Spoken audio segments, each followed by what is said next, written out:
أعوذ بالله السميع العليم من الشيطان اللعين الرجيم. بسم الله الرحمن الرحيم. الحمد لله الذي إليه مصائر الخلق وعواقب الأمر، نحمده على عظيم إحسانه ونير برهانه ونوامي فضله وامتنانه، حمدا يكون لحقه قضاء ولشكره أداء، والصلاة والسلام والتحية والإكرام على أمينه وحبيبه وخيرته من خلقه وحافظ سره ومبلغ رسالاته، العبد المرتضى والنبي المجتبى والرسول المصطفى أبي القاسم محمد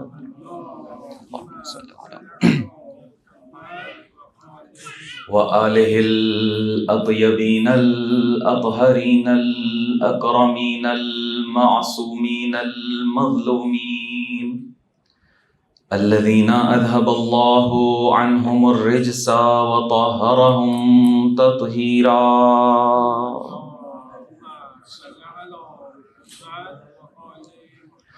لا سيما ابن الزهراء بقية الله وآيته الكبرى، واللعنة الأبدية على أعدائهم أجمعين. أما بعد، فقد قال الله الكريم في الذكر الحكيم: قل كل يعمل على شاكلته فربكم أعلم بمن هو أهدى سبيلا.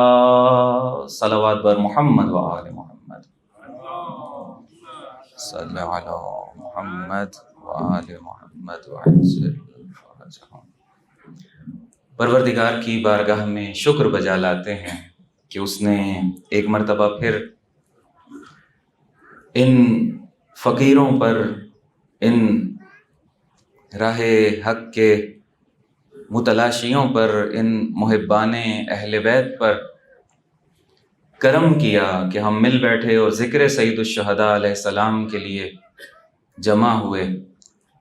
پروردگار اس ذکر کو سلامت رکھے، آپ سب کو سلامتی دے، جتنے بھی مرحومین ہیں آپ سب کے، اس حقیر کے سب کی مغفرت فرمائے، اس فرش عزا بچھانے والوں کی ہر کاوش کو اپنی بارگاہ میں شرف قبولیت عطا فرمائے، اور یہ سلسلے اسی طریقے سے جاری و ساری رہیں۔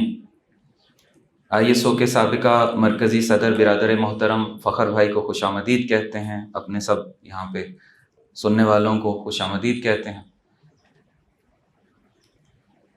دعا گو ہیں پروردگار کی بارگاہ میں کہ معرکہ حق و باطل میں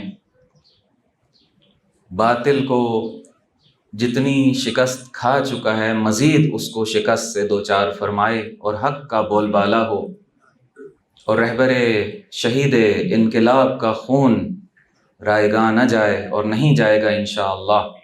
اپنی تمام دعاؤں کی قبولیت کے لیے اور خصوصاً آقا اور مولا کے ظہور میں تعجیل کے لیے بلند آواز سے خاندان عصمت و طہارت پر صلوات بھیجیے گا۔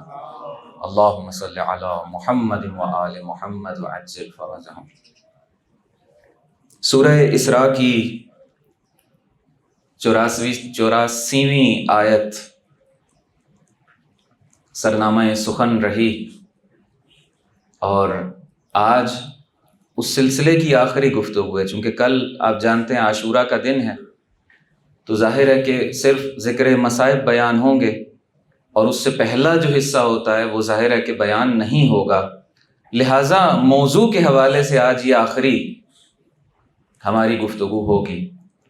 اور اسی میں اپنے موضوع کو سمیٹتے ہوئے آج کے دن کی مناسبت سے چند کلمات عرض کرنے کی کوشش کروں گا، اس حقیر کی توفیقات میں اضافے کے لیے، کہ کہہ سکوں وہ بات کہ جو ہماری دنیا و آخرت کے لیے مفید ہو، فائدہ مند ہو، اور یہ گھڑیاں، یہ ساعتیں، یہ دقیقے جو یہاں گزاریں وہ رائے گاہ نہ جائیں۔ اور یقیناً رائے گاہ تو نہیں جاتے، فرش عزا پر آنا رائے گاہ نہیں جاتا ہے، لیکن کتنا اچھا ہے کہ بہتر سے بہتر استفادہ ہو سکے۔ ایک اس دعا کی قبولیت کے لیے صلوات بھیجیے محمد و آل محمد پر، اللہم صلی علی محمد و آل محمد وعجل فرجہم۔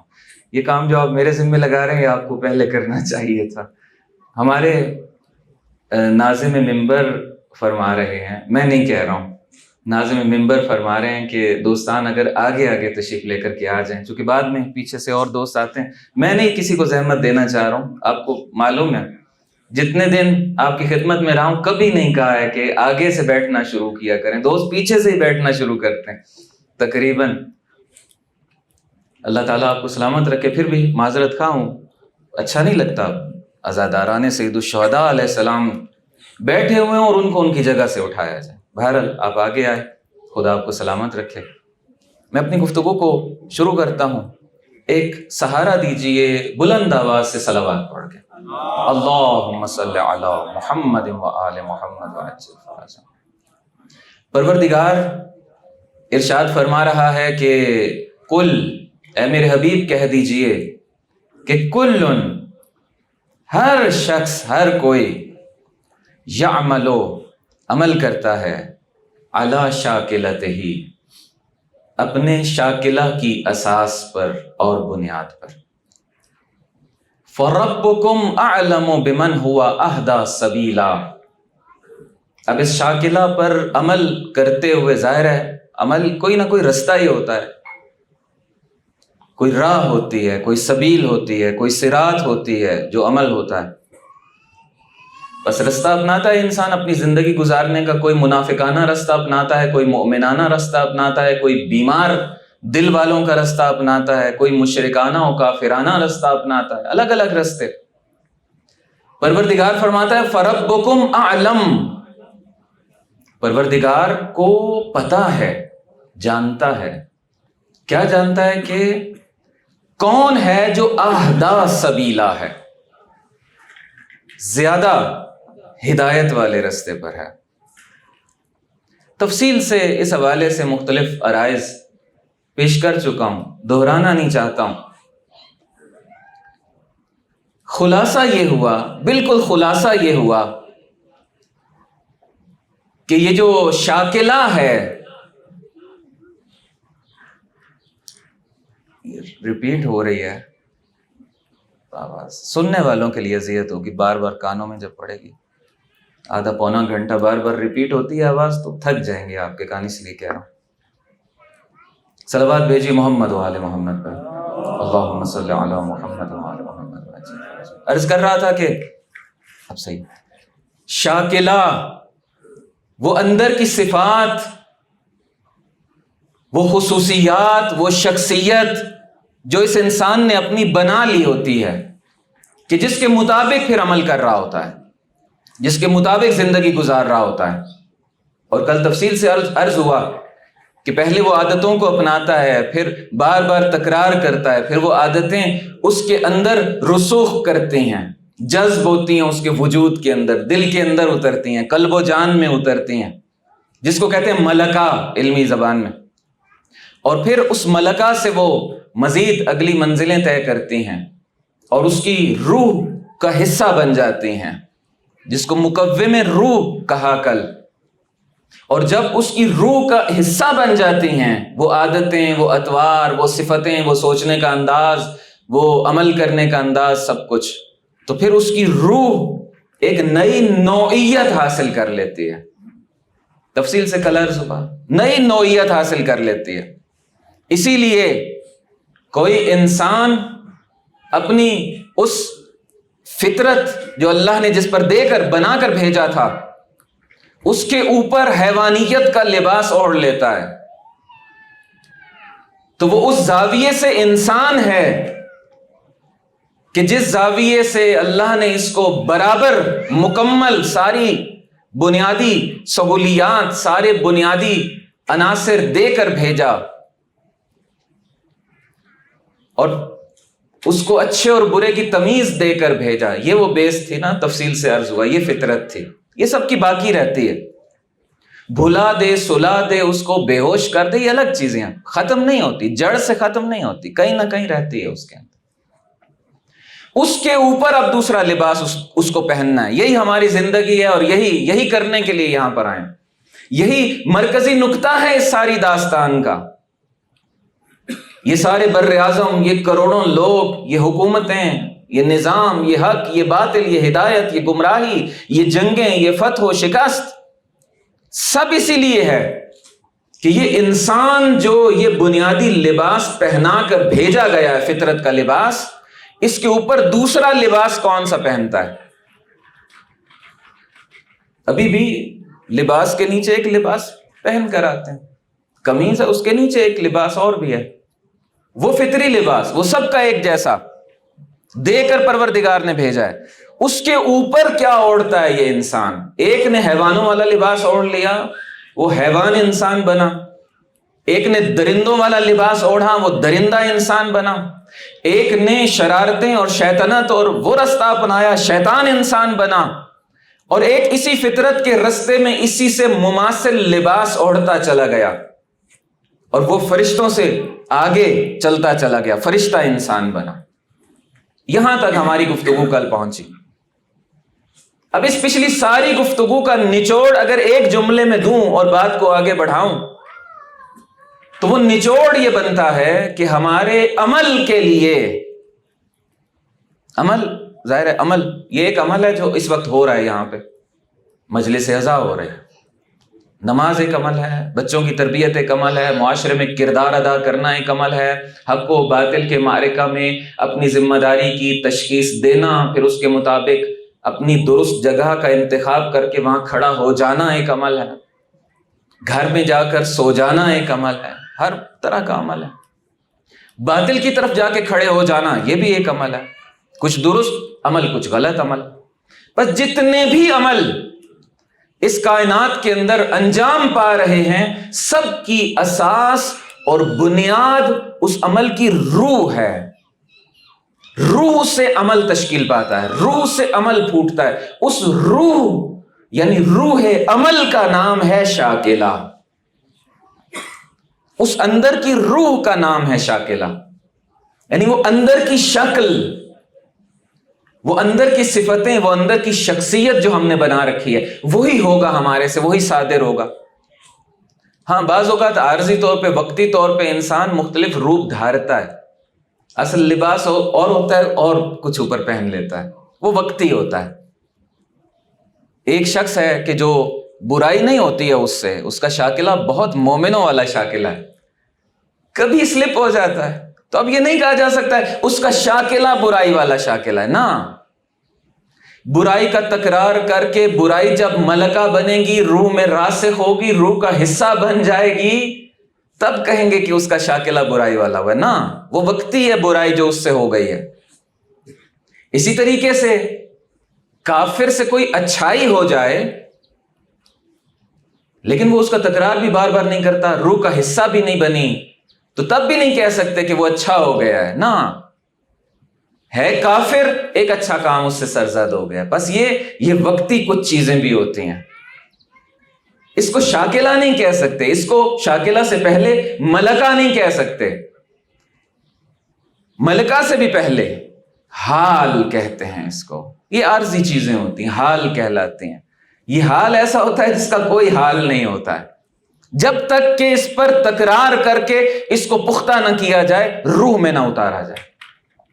نہ اچھے حال کا کوئی حال ہے، نہ برے حال کا کوئی حال ہے، عارضی ہوتے ہیں، وقتی ہوتے ہیں.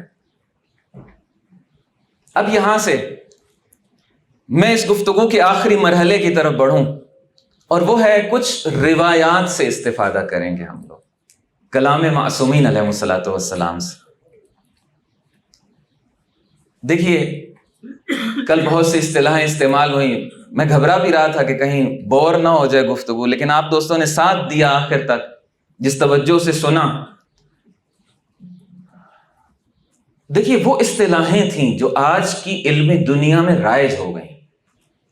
اگر ہم دیکھیں معصومین علیہ الصلوۃ والسلام کا زمانہ تشریع کو دیکھیں تو وہ علی قدر عقولہم گفتگو فرمایا کرتے تھے۔ اب اگر ہم ان کے کلام میں ڈھونڈنا چاہیں ملکہ کیا ہوتا ہے، حال کیا ہوتا ہے، مکوّم روح کیا ہوتا ہے، نور کا سافٹ ویئر اٹھا لیں، قائمیہ کا سافٹ ویئر اٹھا لیں، اس نام سے ان لفظوں سے سرچ کرنا چاہیں تو ہمیں ان لفظوں سے نہیں ملیں گی روایات، بظاہر کم ملیں گی چیزیں جو آج کی اصطلاحیں ہوں اور وہاں بھی استعمال ہو نا۔ اب یہ ہنر ہے ہمارا اور آپ کا کہ ہم نے حال اور ملکہ اور شاکلہ ڈھونڈنا ہے ان معنوں میں جو ہم آج آپ اور ہم بات کرتے ہیں۔ روایات میں جائیں گے تو وہاں کن لفظوں سے بیان کی گئی ہیں باتیں، بس یہاں سے توجہ فرمائیے گا۔ حضرت صادق آل محمد علیہ الصلوۃ والسلام، اللہم صلی علی محمد وعلی محمد۔ مولا کی بارگاہ میں ایک شخص حاضر ہوتا ہے، مولا سے پوچھتا ہے، مولا یہ بتائیے ایک سوال ہے، سمجھ میں نہیں آتا ہے معاملہ کیا ہے تو برحق خدا کا ہر کام، لیکن آپ سمجھا دیجئے۔ جیسے حضرت ابراہیم علیہ السلام نے عرض کیا تھا پروردگار سے کہ پروردگار معلوم ہے کس طرح سے تو زندہ کرتا ہے، مارتا ہے، لیکن اطمینان قلب کے لیے سوال کر رہا ہوں۔ وہ اپنے اطمینان قلب کے لیے پوچھنا چاہ رہا تھا۔ کیا؟ پوچھو۔ پوچھتا ہے آقا یہ بتائیے کہ زندگی میں تھوڑا عرصہ جیتا ہے نا، 60 سال، 70 سال، 80 سال، کم سنی کے سال بھی نکال دیجئے، کتنے ایک سال بچتے ہیں عمر جس میں اعمال انجام دیتا ہے۔ فرض کریں پوری زندگی اس نے نیکیاں کی، لیکن کتنے سال نیکیاں کی؟ 60 70 سال کی، 80 سال کی، 100 سال کی، لیکن آگے ہمیشہ کے لیے اس کو بہشت دی جا رہی ہے۔ زمانے کے اعتبار سے بالکل بھی موازنہ نہیں کیا جا سکتا، برابر ہی نہیں ہے۔ اچھا نیکیوں کے معاملے میں پھر بھی بات سمجھ آتی ہے، 60 سال کی 80 سال کی نیکیاں دیکھ کے پروردگار جاودانگی بہشت دے دے تو اس کا فضل ہے، دے سکتا ہے، لیکن برائیوں میں کیا جواب ڈھونڈیں گے ہم، گناہوں میں کیا جواب ڈھونڈیں گے ہم؟ فرض کریں پوری زندگی گناہوں میں گزار دے، 60 سال 70 سال، تو عدالت تو یہ ہے نا کہ 60 70 سال ہی اس کو سزا ملے وہاں پہ۔ بعض اعمال میں ہے خالدین فیہا، خلود، پتہ نہیں کتنا زمانہ جہنم میں چلے گا۔ گناہ کتنا عرصہ کیے تھے؟ 20 30 سال، 50 سال، 70 80 سال، کتنے گناہ کر لیے ہوں گے اس نے؟ 80 سال سزا دے دے پروردگار، جتنی زندگی تھی اتنی سزا دے دے، جتنے عرصے میں گناہ کیے اتنا عرصہ سزا دے دے پروردگار۔ اب یہ الجھ گیا اس سوال کو لے کر، حاضر ہوا یہ سوال لے کے آقا کی بارگاہ میں۔ آقا نے فرمایا ٹھہرو ٹھہرو، میں تمہیں سمجھاتا ہوں اس کا کیا معاملہ ہے۔ ارشاد فرماتے ہیں کہ انما خلد اہل النار فی النار، یہ تمہارے ذہن میں سوال ہے نا، 70 80 سال کے گناہ اور جہنم میں خلود، ہمیشگی، یہ عدالت اور یہ چیزیں کیسے سازگار ہوں گی؟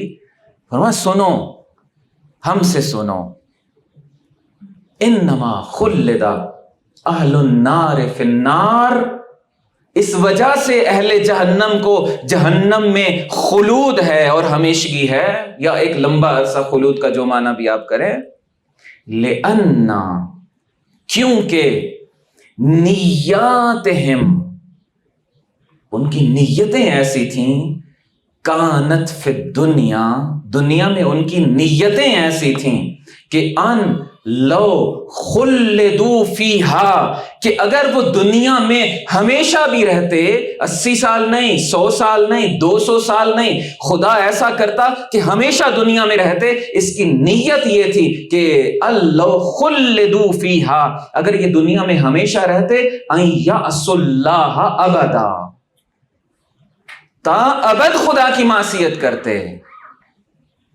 80 سال کی معصیت کی وجہ سے خلود نہیں ہے جہنم میں، اس نیت کی وجہ سے خلود مل رہا ہے جہنم میں کہ اگر یہاں مزید رہتا مزید رہتا مزید رہتا، مزید گناہ کرتا مزید گناہ کرتا مزید گناہ کرتا، یہ نیت ہے جو ہمیشہ کے لیے اس کو جہنم میں بھیج رہی ہے۔ اور دوسری طرف بھی اسی طریقے سے وَإِنَّمَا خُلِّدَ أَهْلُ الْجَنَّةِ فِي الْجَنَّةِ، جنت والوں کے ساتھ بھی یہی ہے کہ لِأَنَّ نِيَّاتِهِمْ کانت فی الدنیا، دنیا میں نیتیں ان کی ایسی تھیں کہ وہاں ہمیشہ ان کو جنت مل رہی۔ کیا تھی نیتیں؟ اللَّوْ بَقُوا فِيهَا، اگر باقی رکھا جائے ان کو دنیا کے اندر، اور باقی رکھا جاتا ان یطیعوا اللہ ابدا، تا ابد اللہ کی اطاعت میں بسر کر دیتے، تا ابد اطاعت کرتے، اسی لیے تا ابد بہشت عطا کی جا رہی ہے۔ پھر قانون دے دیا کہ فَبِالنِّيَّاتِ خُلِّدَ هَٰؤُلَاءِ وَخُلِّدَ هَٰؤُلَاءِ، جو یہ خلود مل رہا ہے وہاں پہ نیتوں کی وجہ سے ہے۔ اب آپ دیکھیے کہ ہم ملکہ اور مکوّم میں روح سے نہیں ڈھونڈ پائیں گے روایات کے اندر، ہمیں لفظ نیت سے سرچ کرنا پڑے گا۔ اور علماء فرماتے ہیں یہاں پر نیت سے مراد دو نیتیں ہیں، جن میں سے ایک مراد ہے، دو طرح کی نیتیں ہوتی ہیں۔ ایک نیت ہوتی ہے وقتی، جس کو بھی میں کچھ دیر پہلے حال کہہ رہا تھا، فرمایا وہ نیت مراد نہیں ہے، یہاں پہ ملکہ والی نیت مراد ہے، جو طبیعت کے اندر راسخ ہو چکی ہوتی ہے، جو اندر سے انسان کو بنا چکی ہوتی ہے، جو اندر سے اپنی شخصیت بنا چکا ہوتا ہے، وہ نیت مراد ہے یہاں پہ، جس کو ہم اپنی زبان میں کل کہہ رہے تھے شاکلہ۔ اس کو امام معصوم علیہ السلام نیت کا نام دے رہے ہیں، نیت کا نام دے رہے ہیں۔ پھر فرمایا کہ تلاوت فرمائی اس آیہ مبارکہ کی، کل یعمل علی شاکلتہ، یہاں پہ یہ آیت ارشاد فرمائی اور بتا دیا کہ یہاں نیت سے مراد شاکلہ ہے۔ کل یعمل علی شاکلتہ، ہر شخص اپنے شاکلہ کے مطابق عمل کرتا ہے۔ پھر فرمایا اے علی نیتہ، پھر تفسیر کر دی تاکہ کوئی ابہام نہ رہ جائے کہ شاکلہ سے مراد کیا ہے۔ اور بھی روایات ہیں، وقت نہیں ہے، میں ایک اور روایت یہاں پہ پڑھوں گا، بہت ہی خوبصورت روایت ہے۔ ایڈریس بتا دوں جو پہلے روایت پڑھی ہے، تفسیر عیاشی میں بھی ہے، بہار الانوار میں بھی ہے۔ ابھی جو روایت پڑھنے لگا ہوں وہ کتاب شریف کافی کی دوسری جلد صفحہ نمبر 16 سے، جو میرے پاس ہے بہرحال اس کا صفحہ نمبر 16 دوسری جلد۔ صلوات کا سہارا دیجیے بلند آواز، اللہم صلی علی محمد وآل محمد وآل۔ مولا ہی سے روایت ہے حضرت صادق آل محمد علیہ الصلوۃ والسلام سے، اللہم صلی علی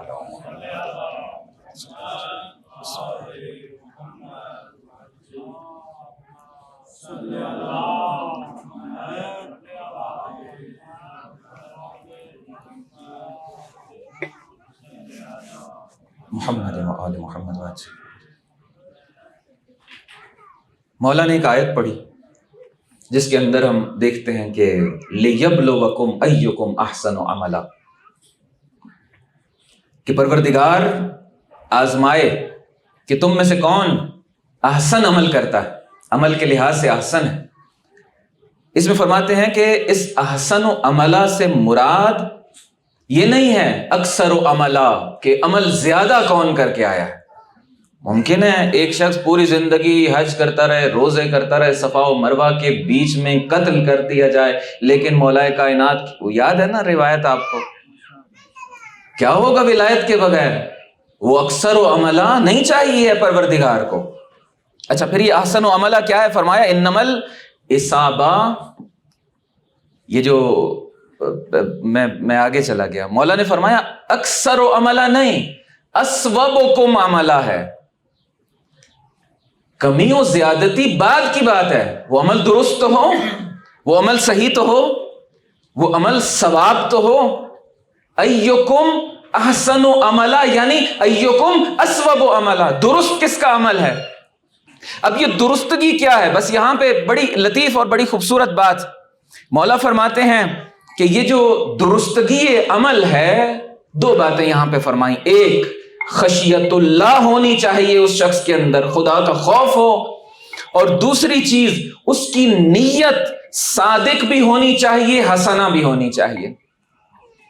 نیت شاکلہ ایک نیت ہم نماز اور احکام اور اس میں بھی پڑھتے ہیں، وہ ہے نیت کے معانی ہے بلا کر، یہاں ہم شاکلہ والی بات کر رہے ہیں۔ نیت اس کی درست ہونی چاہیے، نیت اچھی ہونی چاہیے، اللہ کا خوف ہونا چاہیے، پھر عمل جو ہے اس کا درست قرار پاتا ہے۔ ہاں اب اس درست عمل کو بے شک زیادہ بھی کرے مسئلہ نہیں ہے۔ پھر فرمایا کہ الابقاء علی العمل، حال اور ملکہ کو ذرا یہاں سے ڈھونڈنے کی کوشش کیجئے گا ان لفظوں سے۔ معصومین علیہ السلام ان اصطلاحوں کو نہیں استعمال کرتے، یہ ہم نے اور آپ نے تلاش کرنا ہے۔ الابقاء علی العمل، عمل نہیں، وہ تو حال رہ جائے گا نا، وہ تو عارضی تھا۔ کافر نیکی کر بیٹھے، نیک آدمی گناہ کر بیٹھے، وہ عارضی تھا۔ الابقاء علی العمل مہم ہے، ضروری ہے، عمل پر باقی رہنا، تکرار جو اس کو ملکہ میں شفٹ کرتا ہے، بدلتا ہے، روح کے اندر راسخ کرتا ہے۔ لیکن مولا اس طریقے سے نہیں فرما رہے، مولا اس کا رستہ بتا رہے ہیں، الابقاء علی العمل۔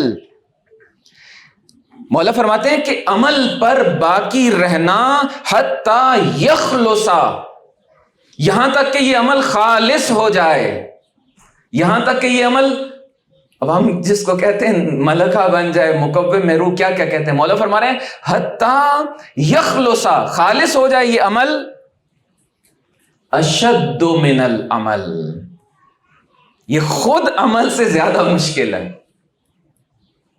حال عارضی ہوتا ہے، آسان ہے نا، ایک دن اٹھ کے ٹائم پہ نماز پڑھ لینا آسان ہے، لیکن الابقاء علی العمل یہ اشد من العمل ہے، یہ زیادہ مشکل ہے۔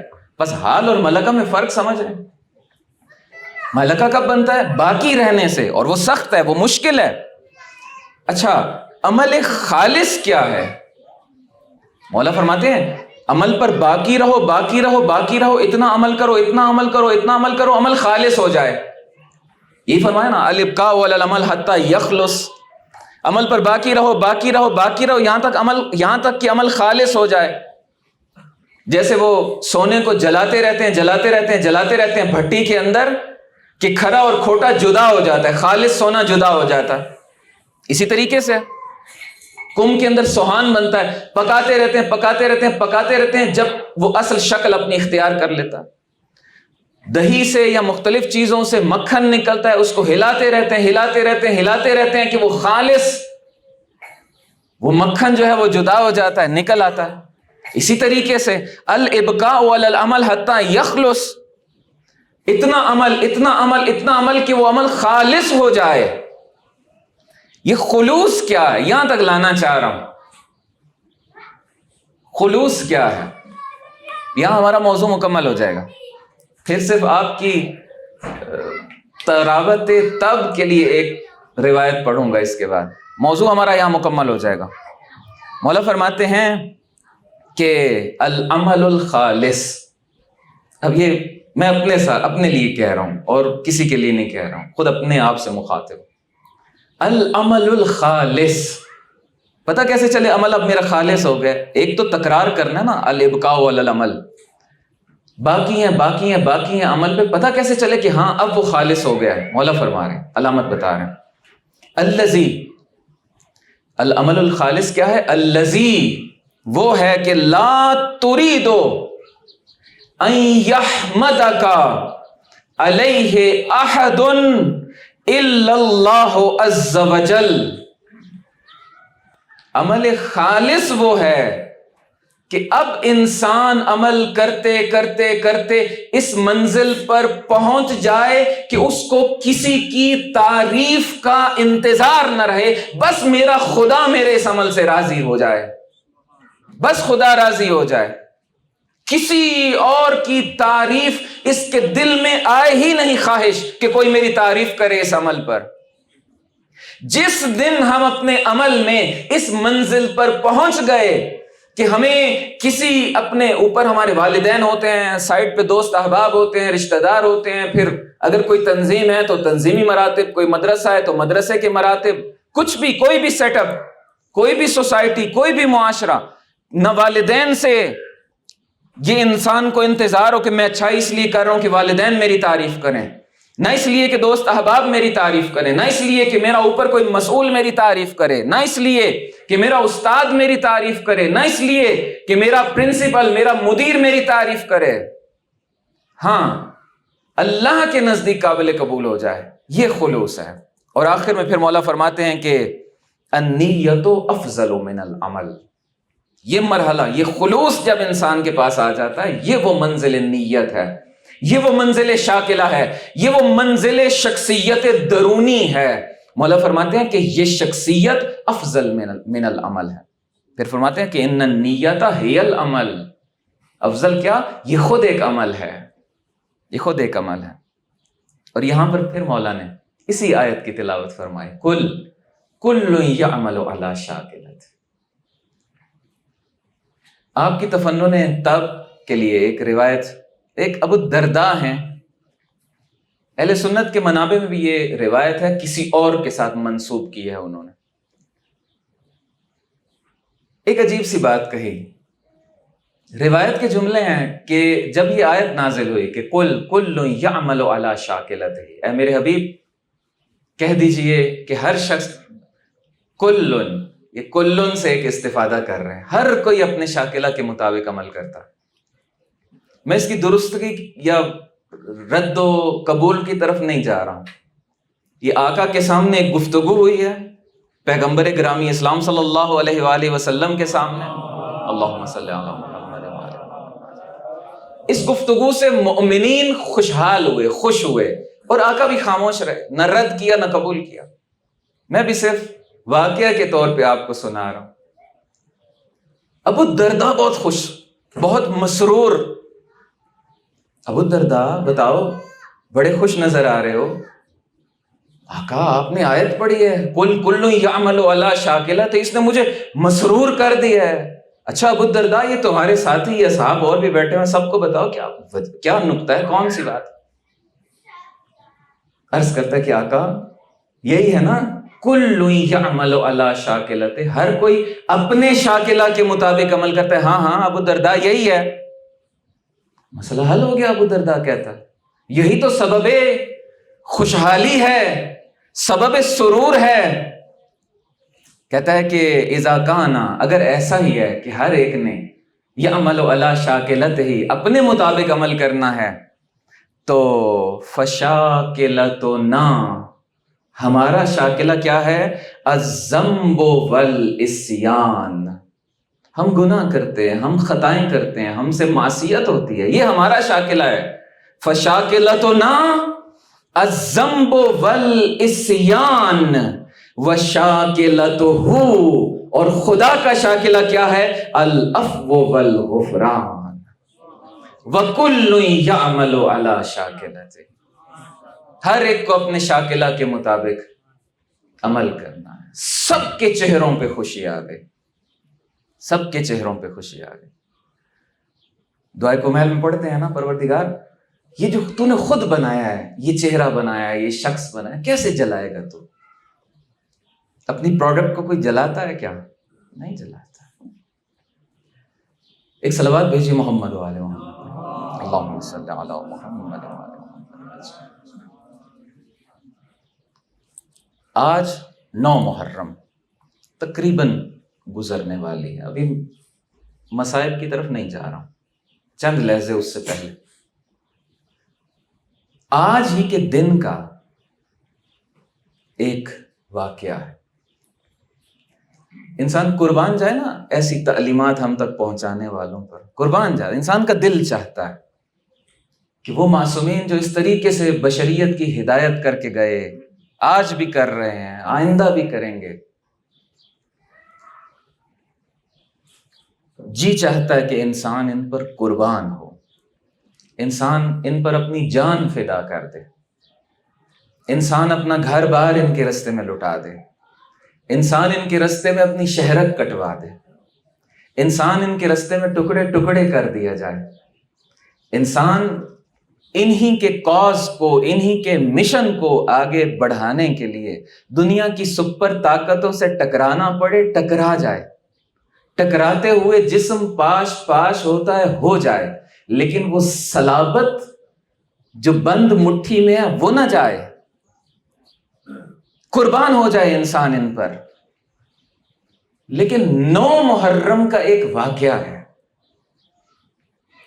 9 محرم کو پوری کائنات جن پر قربان ہونے کے لیے تیار ہے، وہ کسی دوسرے کے لیے ایک لفظ ارشاد فرماتے ہیں، سرور شہیدان عالم، جن پر پوری کائنات فدا ہونے کے لیے تیار اور آمادہ ہے۔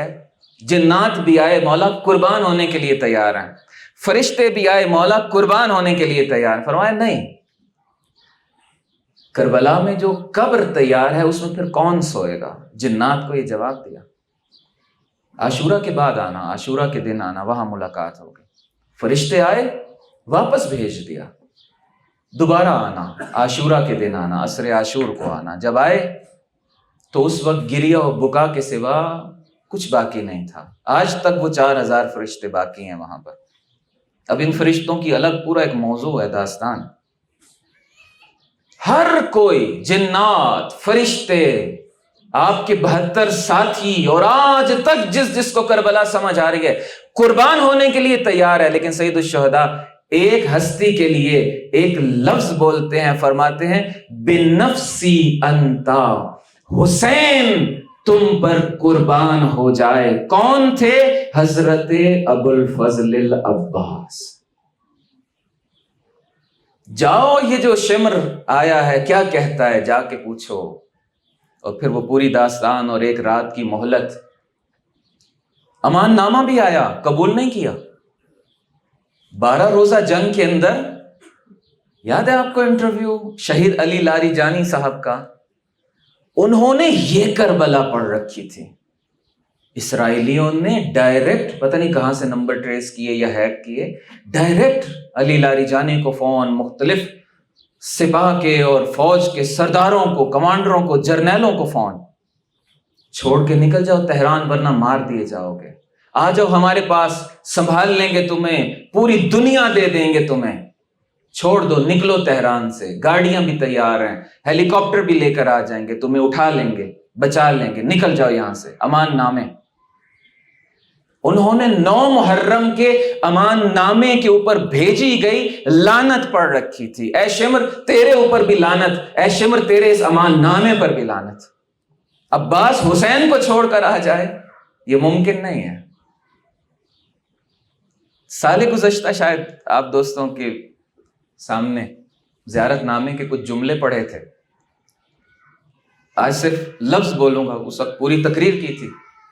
کیا ہم پڑھتے ہیں زیارت نامے میں؟ اشہد لکا، اے آقا، اے مولا، اے حضرت ابو الفضل عباس، میں گواہی دیتا ہوں آپ کے بارے میں، اشہد لکا بالتسلیم والتصدیق والوفاء والنصیحہ، کہ آپ تسلیم کی منزل پر فائز تھے، تصدیق کی منزل پر فائز تھے، وفا کی منزل پر فائز تھے، نصیحت کی منزل پر فائز تھے۔ یاد ہے نا دعا حضرت ابراہیم و اسماعیل علیہ السلام کی، کہ ہمیں مسلمین قرار دے اور ہماری ذریت میں سے بھی۔ یہ اس خاندان کا وتیرہ ہے، اشہد لکا بالتسلیم میں۔ تسلیم یعنی انسان جھک جاتا ہے کسی کے سامنے۔ اچھا، تسلیم میں 2 پہلو ممکن ہوتے ہیں۔ انسان بعض اوقات والدین کے سامنے تسلیم ہو جاتا ہے نا، ممکن ہے کہ والدین کی مرضی اور ہو، اس کی اور ہو، لیکن تسلیم ہو جاتا ہے ان کے سامنے۔ یعنی ممکن ہے دل سے مان نہ رہا ہو ان کی بات کو، دل کچھ اور چاہ رہا ہو، لیکن تسلیم ہے۔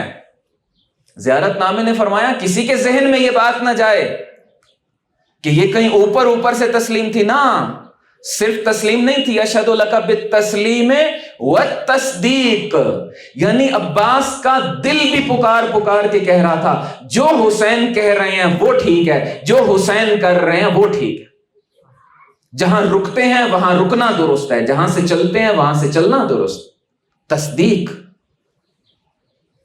اور پھر صرف تسلیم و تصدیق نہیں ہے، عمل سے تسلیم و تصدیق کا اظہار ہے۔ جو تیسرا لفظ اشہد لک بالتسلیم والتصدیق والوفا. وفا کیا ہوتا ہے پچھلی دفعہ تفصیل سے عرض کیا تھا، نئے اور چہرے بھی ہیں اس لیے تھوڑا سا دہرا رہا ہوں ان لفظوں کو. کام کے ہیں یہ، ہماری زندگی بناتی ہیں باتیں. یہ جو 12 روزہ جنگ اور 40 روزہ جنگ اور آج بھی میدان جو سجا ہوا ہے حق و باطل کا، درست طریقے سے کربلا بیان ہوئی، درست طریقے سے کربلا کو اپنایا گیا، معرکہ حق و باطل میں سرخرو ہوئے. یہ تعلیمات کام آتی ہیں انسان کے. وفا کیا ہے؟ فرشتے کہتے ہیں نا کہ یتوفاہم ملک الموت، قرآن مجید کہتا ہے فرشتوں کے بارے کہ ان کو ملک الموت لے لیتا ہے. یتوفا، وفات کا لفظ بھی ہم بولتے ہیں، فلاں فوت ہو گئے. کیا یعنی پورے کا پورا لے لینا، پورے کا پورا لے لینا، پورے کا پورا جس میں کچھ باقی نہ بچے. قرض ہے ادا کیا، وہاں پہ بھی وفا کا لفظ آتا ہے اسی مادے سے، یعنی ایک درہم بھی باقی نہیں ہے. یہاں وفا کا کیا معنی ہے؟ اشہد لک بالتسلیم والتصدیق والوفا. یعنی اب میدان عمل میں اگر کسی سے کوئی توقع ہے اور وہ پورے کا پورا اس توقع پر پورا اترے، اور اگر وہ میدان ختم ہو اور بعد میں تنہائیوں میں وہ شخص بیٹھ کر اپنی تنہائیوں میں خود سے پوچھے کہ کیا کہیں پہ کوئی گنجائش باقی تو نہیں بچ گئی تھی، کوئی کمی تو نہیں رہ گئی تھی، کوئی اے کاش تو باقی نہیں رہ گیا، اے کاش میں یہ کر دیتا، اے کاش میں یہ بھی کر لیتا، اے کاش میں یہ بھی کر لیتا. کسی اے کاش کی جگہ نہ بچے اور وہ بیٹھ کے تنہائیوں میں سوچے کہ ہاں جو کچھ میرے سے تقاضا تھا میں نے من و ان پورے کا پورا مکمل کیا ہے اپنی ڈیوٹی کو. اس جگہ پہ لفظ وفا استعمال کیا جاتا ہے. اور چوتھا لفظ ون نصیحہ، نصیحت. نصیحت یہ نہیں ہے کہ سید الشہداء علیہ السلام کو نصیحت کرتے تھے، نہ، یہاں نصیحت کا یہ معنی نہیں ہے. نصیحت وفا سے اگلی ایک منزل کا نام ہے. حضرت آیت اللہ میر باقری فرماتے ہیں نصیحت کا معنی یہ ہے، وفا یہ تھی کہ جس سے جتنی توقع تھی اس نے وہ سارے کا سارا کر دیا. اس منزل کو کہتے ہیں منزل وفا. لیکن جہاں توقع نہ ہو، توقع سے بڑھ کے انسان کردار ادا کرے، وفا سے اس اگلی منزل کو کہتے ہیں منزل نصیحت. اشہد لک بالتسلیم والتصدیق والوفاء والنصیحہ. تلاوت بھی شروع ہو گئی ہے، 15-20 منٹ شاید باقی ہیں اذان میں. میں مختصر کروں، کچھ اور تھیں باتیں. میں چاہ رہا تھا جنگ صفین بھی آج آپ کو سناؤں، مولا عباس کی، مولا علی علیہ السلام کا ایک خطبہ بھی آپ کو سناؤں جس میں شاید کچھ باتیں مذاکراتی ٹیم سے بھی شاید ہماری کہاں پہنچتی، لیکن آپس میں بیٹھ کے کرتے. لیکن نہیں، اب وقت گزر گیا، چھوڑ رہا ہوں ان باتوں. شجر بھائی کے گھر انشاءاللہ عرض کروں گا. عزیزان، بچپن سے ہی اس شخصیت کو تیار کیا گیا تھا کربلا کے لیے. بعض روایات میں ہے، بعض کتب میں ہے، جب تعلیم دی جا رہی تھی نا، عباس پڑھو 1 تو پڑھا 1، کہا اب پڑھو 2. ہم گنتی سکھاتے ہیں نا بچوں کو، بالکل بچپن. خاموش ہو گئے، 2 نہیں پڑھ رہے. پوچھا کیوں نہیں پڑھ رہے؟ کہا جس زبان سے 1 کہہ دیا شرم آتی ہے اس زبان سے 2 کہو. توحید بچپن سے سمجھ میں آ چکی تھی. ایک مرتبہ حضرت ام البنین سلام اللہ علیہا، اللہم صلی علی محمد وعلی محمد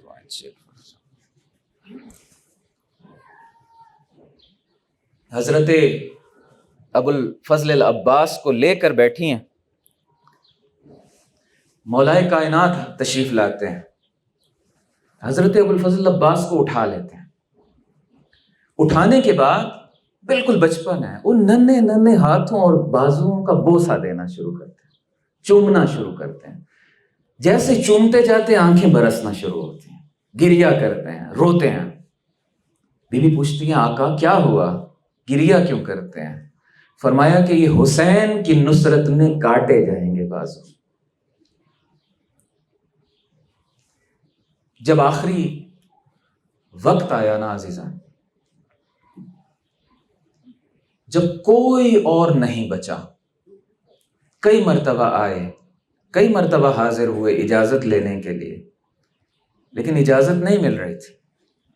ایک مرتبہ آئے کہ جب کوئی اور نہیں رہ گئے، آقا اب تو عباس کو جنگ کی اجازت دے دیجئے۔ بعض مقاتل میں ہے، فرمایا عباس تم تو میرے لشکر کے علمدار ہو۔ عباس ہاتھ جوڑ کے کہتے ہیں آقا وہ لشکر ہی کہاں رہ گیا جس کا میں علمدار تھا۔ اتنے میں عباس کی مشکل کو بچوں کی آواز نے حل کر دیا، چھوٹے چھوٹے بچوں کی آواز، العطش العطش۔ اچھا عباس جانا ہی چاہتے ہو تو پہلے بچوں کے لیے پانی کی سبیل کرو۔ کل آپ نے سنا نا جملہ حضرت علی اکبر کے بارے میں ہے کہ جب واپس آئے کیا کہا، العطش قد قتلنی۔ کربلا میں اتنی شدت کی پیاس تھی، وہ کربلا جہاں اکبر جیسے کڑیل جوان کہہ رہے ہوں العطش قد قتلنی، وہاں سکینہ کی کیا کیفیت ہوگی، چھوٹے چھوٹے بچوں کی کیا کیفیت ہوگی۔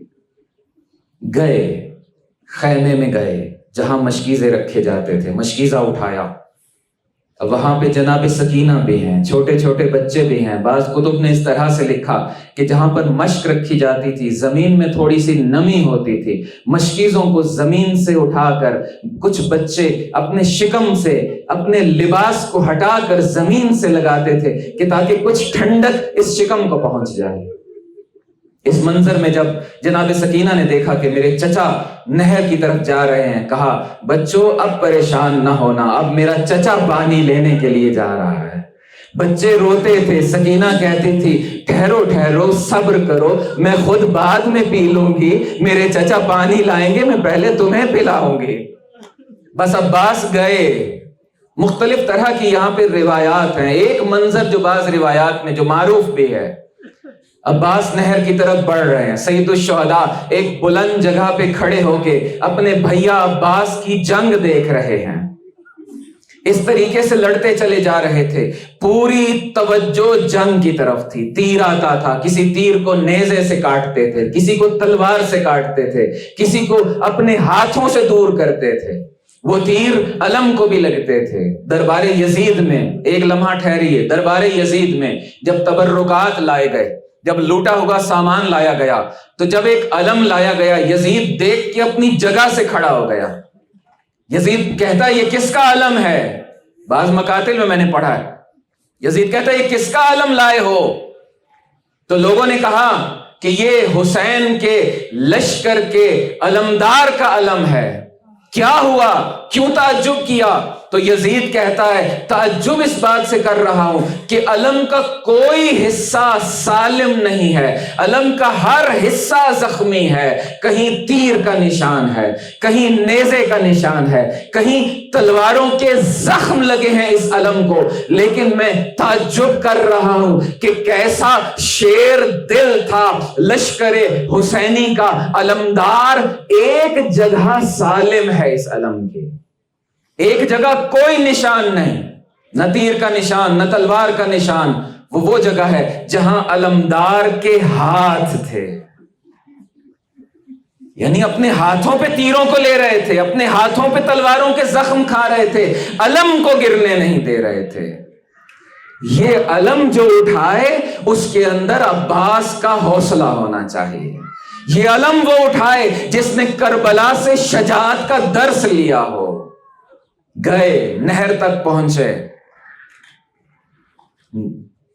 پانی کو بھرا، اس کے بعد ہاتھوں میں پانی لیا، لیکن فرمل الماء علی الماء، پانی کو پانی پر پھینک دیا۔ عزیزان، حضرت عباس کی مجلس ہے نا، درس وفا لینے آئے ہیں، بھر بھر کے چلو درس وفا کے جام پینے کا دن ہے۔ درس لینے کا دن ہے. فَرَمَى الْمَاءَ عَلَى الْمَاءِ، پانی کو پانی پر پھینک دیا.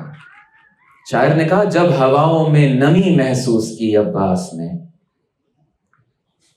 شاعر کا تخیل ہے لیکن اب تصور کیجئے کیفیت کا. جب پیا نہیں ہے، پینا تو دور کی بات، جب ہواؤں میں نمی محسوس کی عباس نے، احتیاطاً سانس اپنی روک لی عباس نے. موج کوثر سر اٹھا کر دیکھتی ہی رہ گئی، اتنی اونچائی پہ رکھ دی تشنگی عباس نے. اب جب واپس آ رہے تھے، گئے تھے تو توجہ جنگ کی طرف تھی، آ رہے ہیں تو توجہ مشکیزے کی طرف ہے کہ حسین کے بچے پیاسے ہیں. دشمنوں نے حملہ کیا، ہر طرف سے تیر برسنا شروع ہوئے. عباس نے جو مختصر رستہ تھا واپسی پر، اس رستے کا انتخاب کیا. لہین چھپ کر بیٹھے، کوئی تیر برسا رہے. 4000 تیر انداز، کلرز کروں گا، یہ وہی 4000 تیر انداز ہیں کہ جو کچھ دیر کے بعد سید الشہداء کا نشانہ لیں گے. وہی 4000 تیر انداز عباس کا نشانہ لے رہے ہیں.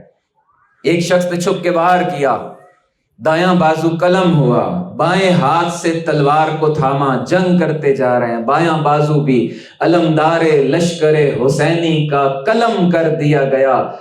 واللہ ان قطعتم یمینی انی احامی ابدا عن دینی. جہاں عباس کے مصائب میں انسان گریا کرتا ہے، دین کی حمایت کا درس بھی سیکھتا ہے. انی احامی ابدا عن دینی. بازو کٹ رہے ہیں لیکن عباس جا رہے ہیں. ابن سعد نے دیکھا، کہا کہ یہ عباس جو اتنی سرعت سے جا رہے ہیں، بازوؤں سے خون جاری ہے، کوئی چیز ہے، کوئی وجہ ہے جو عباس کو لے کر کے جا رہی ہے. متوجہ ہوئے کہ عباس پانی کا مشکیزہ لے کر کے جا رہے ہیں. کہا کہ اگر یہ پانی حسین تک پہنچ گیا تو حسین تم میں سے کسی کو چھوڑیں گے نہیں. حسین کو تشنگی کی سزا دو، حسین کو پیاسا شہید کرو، اس پانی کو خیموں تک نہ پہنچنے دو. یہی کہنا تھا کہ ایک تیر تھا جو آیا اور مشک میں پیوست ہوا، اب وہ پانی زمین پر بہ گیا. اب عباس کی کوئی منزل نہ رہ گئی. پہلے منزل تھی خیام حسینی، اب عباس کہاں جائے؟ اب سکینہ کا سامنا کس طرح سے کرے عباس؟ وقت بہت ہو گیا، 2 جملے اور ختم کروں. اسی اسنا میں اس طرح سے بھی پڑھا ہے کہ آقا نے ایڑ لگا کر اپنے گھوڑے کا رخ موڑ دیا. اسی دوران میں ایک تیر آ کر پیوست ہوا. ایک تیر سینے میں لگا، ایک تیر گردن میں لگا، بعض کہتے ہیں آنکھوں میں تیر لگا. آقا جھکے، ہاتھ نہیں تھے، اپنے گھٹنوں میں دبا کر اس تیر کو نکالنا چاہتے تھے کہ جیسے ہی جھکے سر سے خود گرا.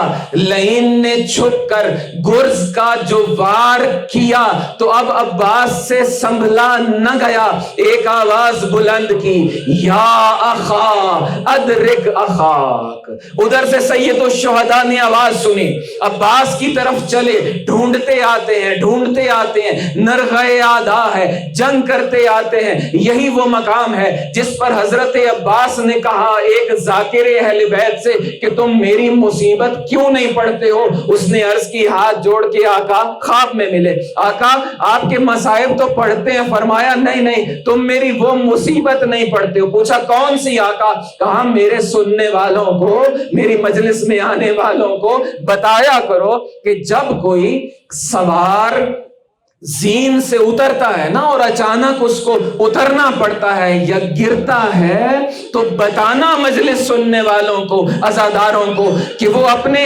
ہاتھوں کا سہارا لیتا ہے. لیکن جب عباس زین سے زمین پر آ رہے تھے، عباس کے ہاتھ نہ تھے، پورے جسم میں تیر پیوست تھے. جب عباس زین سے زمین پر آئے، بس اتنے میں آقا پہنچے، کچھ گفتگو ہوئی، عرض کی آقا میں سکینہ سے شرمندہ ہوں، مجھے خیموں کو نہ لے کر کے جائیے۔ روح پرواز کر گئی، آقا نے عباس کو وہیں چھوڑ دیا، علم اٹھایا، واپس چلے۔ جب پہنچے تو کسی سے کلام نہ کیا۔ بعض مقاتل کہتے ہیں سیدھا جا کے حضرت عباس کے خیمے کا ستون گرا دیا۔ جب خیمے کا ستون گرایا تو اب بیویاں سمجھ گئیں کہ عباس اب زندہ نہیں رہے، کوہرام بپا ہوا۔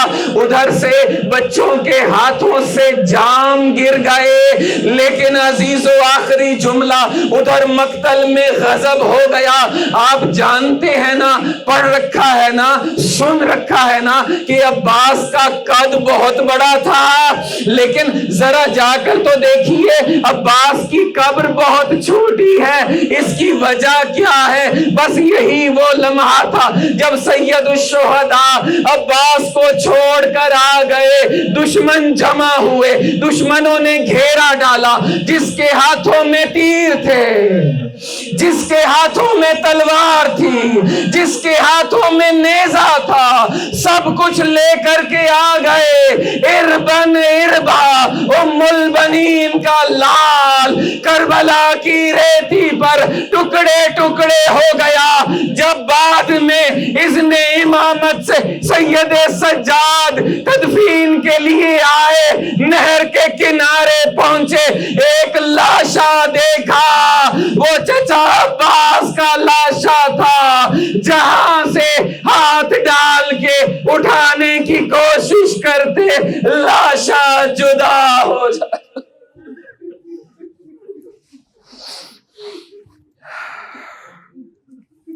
انا للہ و انا الیہ راجعون، رضا بقضائہ و تسلیما